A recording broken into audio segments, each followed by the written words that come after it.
नमस्कार विद्यार्थी मित्रांनो, मी तुमची एड्युकेटर श्वेता चंदनकर तुम्हा सर्वांचे ग्लोबल ऑनलाईन मराठी या युट्यूब चॅनलवर स्वागत करते. आपल्या सगळ्याला आता माहितीच झालेलं आहे, महाराष्ट्र सेट परीक्षा 2026 याची संभाव्य तारीख 6 सप्टेंबर अशी आता सांगितलेली आहे. 26 जुलैला आता आपलं पेपर नसणार आहे. 6 सप्टेंबर अशी तारीख त्यांनी सांगितलेली आहे, पण तरी ते अपडेट देणार आहेत. त्यानंतर आपण अपडेट आल्यानंतर बघूया. पण एकंदरीत आता आपल्याकडे परत 2 महिने शिल्लक आहेत अभ्यास करण्यासाठी. त्यासाठी आपल्याला आता खूप जोमाने प्रयत्न करायचा आहे.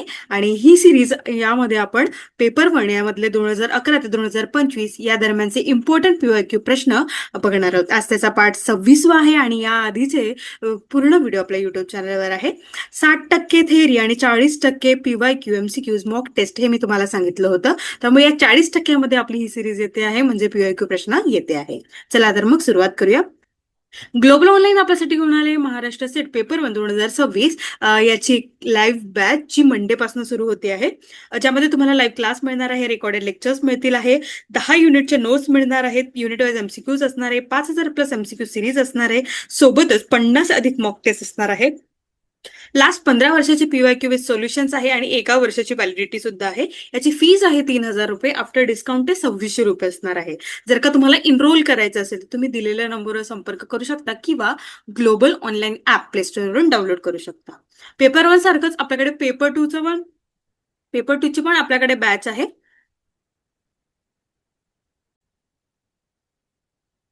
पेपर 2 ची पण आपल्याकडे बॅच आहे, जी मंडे पासूनच सुरू होते आहे. पेपर 2 आपल्याकडे Marathi, history, commerce, management, computer science, education, life science, library science, chemical science, English literature, political science, economics आणि लॉ आहे. या बॅच सोबत तुम्हाला पेपर 1 फ्री मिळणार आहे. 1 वर्षाची व्हॅलिडिटी आहे. कम्प्लीट 10 युनिटचे नोट्स आहे, सोबत 20 अधिक टेस्ट आहे आणि फुल सिलेबस टेस्ट आहे. आणि याची फीज आहे 10,000 रुपीज. आफ्टर डिस्काउंट ती 8,000 रुपये असणार आहे.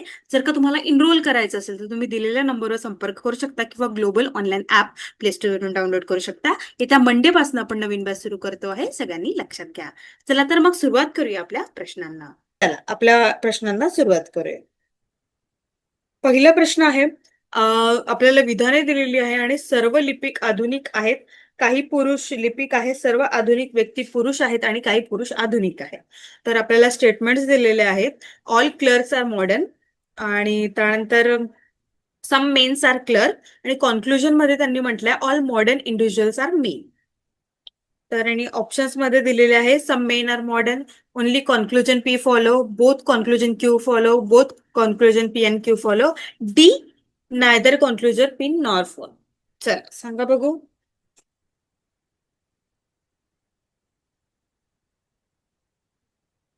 सर्व लिपिक, आता इथे बघा, सर्व लिपिक हे काय आहेत? आधुनिक आहेत. ओके. काही पुरुष लिपिक आहेत, काही पुरुष लिपिक आहेत. तर निष्कर्ष असा निघेल का सर्व आधुनिक व्यक्ती पुरुष आहेत? नाही. काही पुरुष आधुनिक आहे हे निघू शकते, है ना. त्यामुळे आपलं उत्तर काय असणार आहे? ऑप्शन बी असणार आहे. अशा पद्धतीचे वेन डायग्राम्स आपल्याला विचारले जातात आणि याच्या सोप्या पद्धतीने आपण वेन डायग्राम काढलं की थोडं कन्फ्युजन क्लिअर होतो. यासाठी फक्त विधाने, स्टेटमेंट्स, कॉन्क्लुजन व्यवस्थितपणे वाचायचे. ओके. त्यामुळे इथे बघा, अशा आणि वेन डायग्राम जर का तुम्हाला व्यवस्थितपणे येत असेल तर असे प्रश्न चुकत नाही. त्यामुळे सोबत सोबत आपण वेन डायग्राम पण काढायचे. युनिट 6 मधला प्रश्न आहे लॉजिकल रिझनिंगचा वेन डायग्राम. ओके. आपलं उत्तर असणार आहे ऑप्शन बी. समोरचा प्रश्न आहे, योग्य पर्याय वापरून रिकामी जागा भरा. बीटा अल्फा प्रथम अंक. Fill in the blanks using the correct option beta alpha आणि फर्स्ट डिजिट.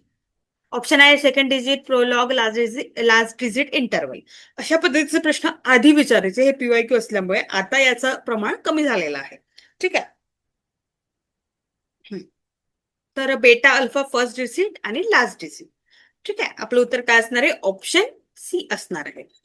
ग्लोबल ऑनलाईन आपल्यासाठी घेऊन आले 5,000+ प्रश्नांचा संच, 50 सराव प्रश्नपत्रिका आणि युनिट वाईज मॉक टेस्ट. मी तुम्हाला सांगितलं होतं आता मॉक टेस्ट देणं खूप महत्वाचं आहे, कारण शेवटचे दिवस आपल्याला राहिलेले आहे एक्झामसाठी. आणि ही पुस्तक मराठी आणि इंग्लिश या दोन्ही लँग्वेजमध्ये अवेलेबल आहे. Amazon वरून तुम्ही ते मागवू शकता. तुम्हाला लिंक हवी असेल तर कमेंट करा, किंवा तुम्ही असं सुद्धा Amazon वर सर्च करून ते मिळवू शकता.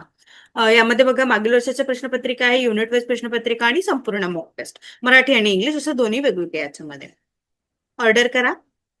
चला, पुढीलपैकी कोणती शब्दजोडी इतर जोड्यांपासून वेगळी आहे? ब्रेड, लोणी, पेय, चहा, द्रव पाणी, शीतपेय, Pepsi. Bread, butter, beverage, tea, liquid water, चला सांगा बघू.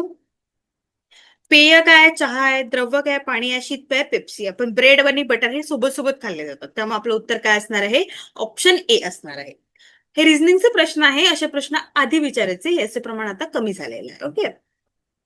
चला, समोरचा प्रश्न आहे. वयस्कर लोकांच्या एका सहलीत 25 लोक चहा पितात, 20 लोक कॉफी पितात आणि 15 लोक दूध पितात.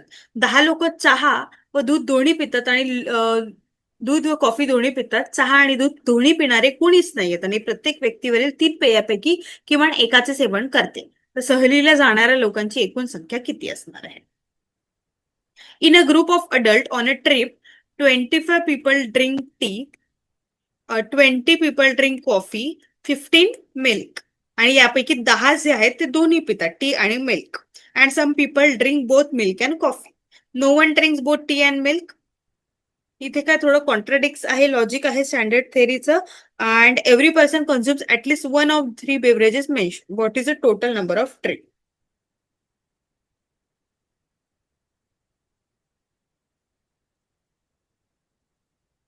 ठीक आहे. आपल्याला काय तिघांचं पण काढायचं आहे, मिल्क, टी आणि कॉफी. ओके, एमटीसी घेऊया. त्यानंतर tea plus coffee plus milk minus tea coffee जे पितात ते, प्लस कॉफी मिल्क वाले, प्लस टी आणि मिल्क वाले. ओके. त्यानंतर प्लस जे तिन्ही तिन्ही पितात, टी कॉफी मिल्क. तर हे किती आहेत? हे आहेत 25. ओके. टी वाले, कॉफी वाले 20, तर प्लस 15 मायनस 10, 10, 10, 10, 10 शून्य आणि इकडे सुद्धा शून्य. तर सरळ आपलं उत्तर येणार आहे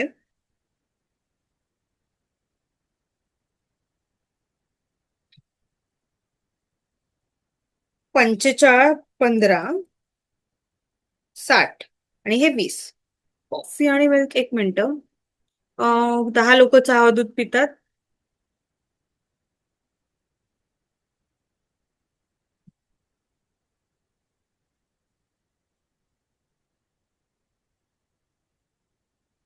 कॉफी आणि मिल्क मध्ये पण यांनी 10 पकडलेला आहे. ओके.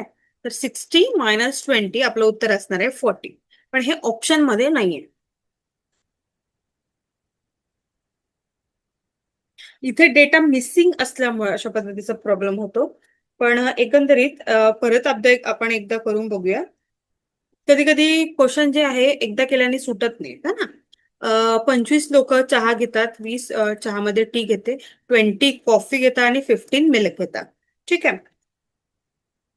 टी आणि मिल्क जे आहे ते 10 लोक घेतात आणि मिल्क आणि कॉफी सुद्धा 10 लोक घेतात. टी आणि कॉफी कोणीच घेत नाही. ठीक आहे. त्यानंतर सगळं आपण एक ऍड करून घेऊ. 25, 20 अधिक 15 -10 प्लस 0 प्लस 0. 60 - 20 म्हणजे 40. ऑप्शन मध्ये 40 असायला हवं. आपलं उत्तर काय असणार आहे? 40 असणार आहे. ठीक आहे. 35 नाहीये आपलं उत्तर. आपलं उत्तर 40 आहे. चला, समोरचा प्रश्न आहे. 4 + 44 + 4 4 4 4 या क्रमिकेत 9 पदे आहेत आणि या सर्वांची बेरीज केल्यास येणाऱ्या संख्येच्या दशम स्थानी कोणता अंक असेल? There are 9 terms in the series, which digit will appear in the 10th place of the sum obtain by adding all these terms.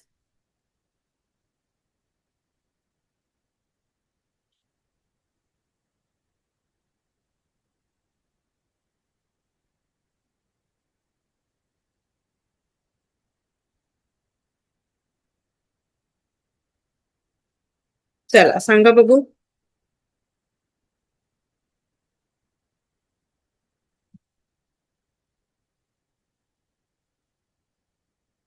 4 4 आहे, 9 वेळा ना, 4 9 36 असं करून घ्या.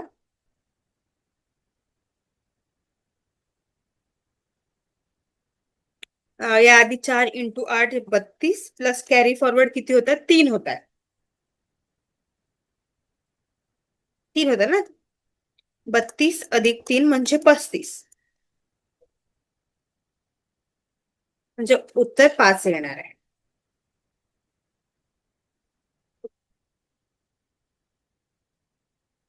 एक मिनिट. 4 44 4 4 4 4 4 4 4. ठीक आहे, असं 9 पदे आहेत. 9 पदे म्हणजे 3. ठीक आहे, 9 पदे. तर 4 जे आहेत 9 वेळा आलेले आहे ना, तर इथून 36 येईल. ओके. पण आपल्याला 6 युनिट प्लेस मध्ये आहे. Carry over 3 to 10th place. 10th place मध्ये पाहिजे आहे, त्यामुळे हे आपण मिनिंग 8 वेळा घेतो, म्हणजे किती होणार? 32. आणि कॅरी फॉरवर्ड 3 आहे म्हणजे 35.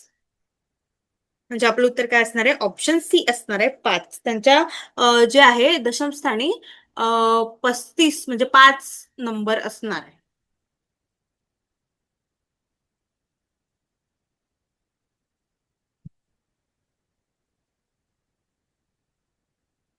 ओके. इथे सुद्धा आपलं उत्तर काय असणार आहे? 5 असणार आहे. ए नाही. चला. Temp is a file. Transit file, transitional file, temporary file, transfer file. कोणती फाईल असणार आहे सांगा बघू. टेम्प ही जी आहे ही टेम्पररी फाईल आहे. ओके. ICT मधला प्रश्न असू शकतो, युनिट 8 मधला. आणि त्या समोरचा प्रश्न आहे, ट्विटरचा वापर साधारणपणे यासाठी केला जातो.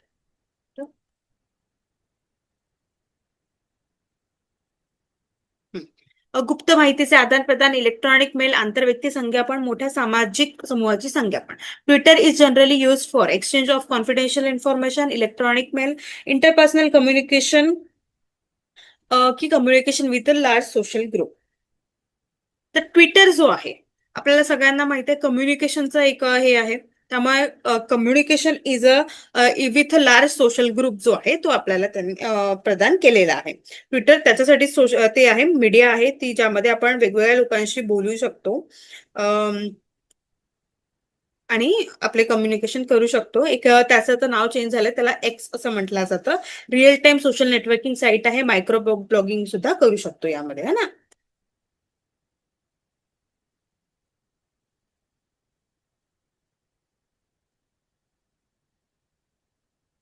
2007 ते 2023 पर्यंत त्याचं हे आहे, जे अजूनही सुरू आहे. 2007 मध्ये ते एप्रिलमध्ये आलेलं होतं.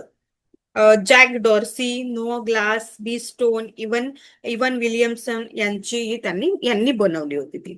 ओके. चला, आपलं उत्तर असणार आहे ऑप्शन डी, आभासी वर्गात, इन अ व्हर्च्युअल क्लासरूम. आता व्हर्च्युअल क्लासरूम कशी असते ते आपल्याला विचारलंय. आभासी वर्गात शिक्षकाने वर्गात प्रत्यक्ष हजर असणे आवश्यक नसते.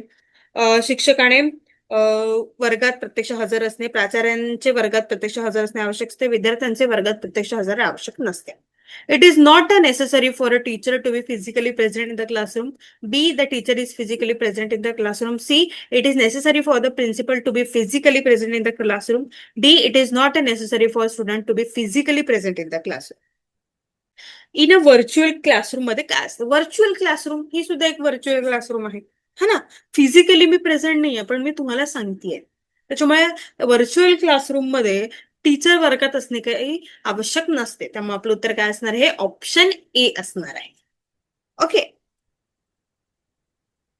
आणि टीचरचा आला, त्याच्यामुळे हा प्रश्न युनिट 1 टीचिंग ऍप्टिट्यूड मधला असणार आहे. संज्ञापनाची प्रक्रिया पूर्ण झाली असे केव्हा समजले जाते? Wien the communication process considered complete. Unit 4 कम्युनिकेशनचा हा प्रश्न आहे. तर कम्युनिकेशन कधी कम्प्लीट होते आपल्याला विचारलेलं आहे. When a thought is a converted into message, when the message is transmitted, when the message is transmitted and received, when the message is transmitted received and feedback is provided according. जेव्हा विचाराचे संदेशात रूपांतर होते, जेव्हा संदेशाचे वहन होते, जेव्हा संदेशाचे वहन होते व तो स्वीकारला जातो. आणि डी, जेव्हा संदेशाचे वहन होते तो स्वीकारला जातो आणि त्यानुसार प्रत्याभरण होते. चल सांगा बघू.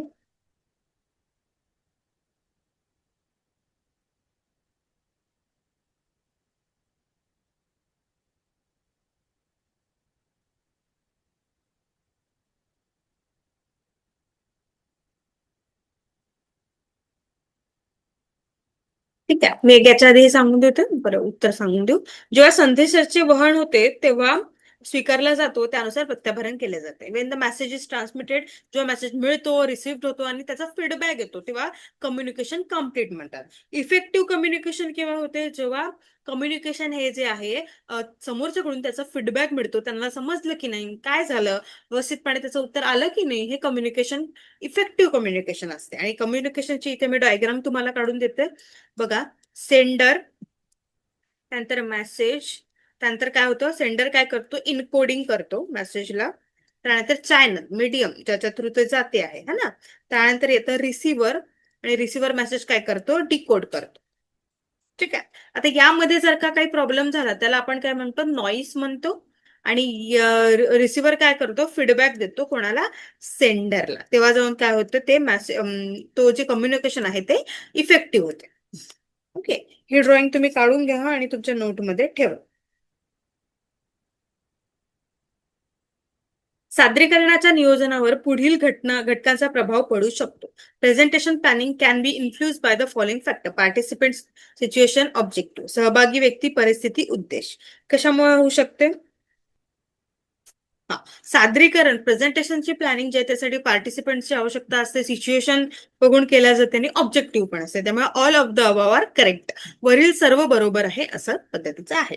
ठीक आहे. आणि प्रेझेंटेशन म्हटलं तर एकंदरीत हा युनिट 1चाच प्रश्न असला पाहिजे. एक ऑलमोस्ट युनिट जे आहे ना ते मर्ज आहे एकमेकाला, त्यामुळे कुठला प्रश्न तो विचारू शकतो. जसा रिसर्चमध्ये आपल्याला आयसीटी पण पाहायला मिळते है ना, रिसर्चची आयसीटी. चला, जिओथर्मल एनर्जी रेफर्स टू, भूऔष्णिक ऊर्जा म्हणजे. युनिट 9 मधला प्रश्न आहे. Energy generated from ground water, energy generated from the heat within the earth crust, energy obtained from the ocean current flowing beneath the sea surface, energy obtained from coal. भूजलापासून निर्मित ऊर्जा, पृथ्वीच्या कवचातील उष्णतेपासून निर्मित ऊर्जा, साखर पृष्ठाखालून वाहणारी सागरी प्रवाहापासून मिळणारी ऊर्जा, की डी कोळशापासून मिळणारी ऊर्जा. जिओथर्मल काय असते? तर औष्णिक ऊर्जा जी आहे ती पृथ्वीच्या कवचातील उष्णतेपासून निर्मित झालेली ऊर्जा आहे. Energy generated from the heat within the earth crust. त्यामुळे आपलं उत्तर काय असणार आहे? ऑप्शन बी असणार आहे. ओके, चला. हा वन्य प्राणी 20व्या शतकाच्या मध्यातून भारतातून नामशेष झाला. This wild animal become extinct in the India in the mid 20th century. Ganges river dolphin, giant panda, two horn Indian rhinoceros, cheetah. गंगेतील डॉल्फिन, बागाय पांडा, दोन शिंगी भारतीय गेंडा आणि चिता. यापैकी कोणता प्राणी हा 20व्या शतकाच्या मध्यात भारतातून नामशेष झालेला आहे, हे आपल्याला विचारलेलं आहे. तर एकंदरीत हा त्यावेळेच्या घडामोडीचा प्रश्न आहे तेव्हा. तर ते काय असणार आहे? ते आहे चिता. त्यामुळे आपलं उत्तर असणार आहे ऑप्शन डी. ओके. जागतिक तापमान वृद्धी मुख्यतः कशामुळे होते? What is the primarily cause of global warming? Unit 9चा प्रश्न आहे, global warming. A, increase in the level of carbon dioxide, increase in the level of oxygen, C, decrease in the level of nitrogen, D, decrease in the level of ozone. Carbon डायऑक्साईडच्या पातळीत वाढ, प्राणवायूच्या प्रमाणात वाढ, नत्रवायूच्या प्रमाणात वाढ, nitrogen, ozone वायूच्या प्रमाणात वाढ. काय असणार आहे? जागतिक तापमानाची वृद्धी जी आहे ती कार्बन डायऑक्साईडच्या प्रमाणात वाढ झाल्यामुळे होते आहे. त्यामुळे आपलं उत्तर काय असणार आहे? ऑप्शन ए असणार आहे. ठीक आहे. प्रायमरीली कॉज जो आहे ग्लोबल वॉर्मिंगचा तो कार्बन डायऑक्साईड आहे. त्यामुळे आपलं उत्तर असणार आहे ऑप्शन ए. समोरचा प्रश्न आहे, बॅरोमीटर कशाचे मापन करण्यासाठी वापरतात? What is barometer use to measure? Wind speed, body temperature, blood pressure, atmospheric pressure. Barometer जे आहे ते वातावरणीय दाब म्हणजे ऍटमॉस्फेरिक प्रेशर जे आहे त्याच्यासाठी वापरला जातो. वाऱ्याचा वेगासाठी आपण अॅनोमीटर वापरतो. काय वापरतो? अॅनोमीटर. सगळ्यांनी नोट करून ठेवा. बॉडी टेम्परेचरसाठी आपण थर्मामीटर वापरतो ऑब्व्हियसली. ओके. ब्लड प्रेशरसाठी आपण काय वापरतो? स्पिग्मो मॅनोमीटर.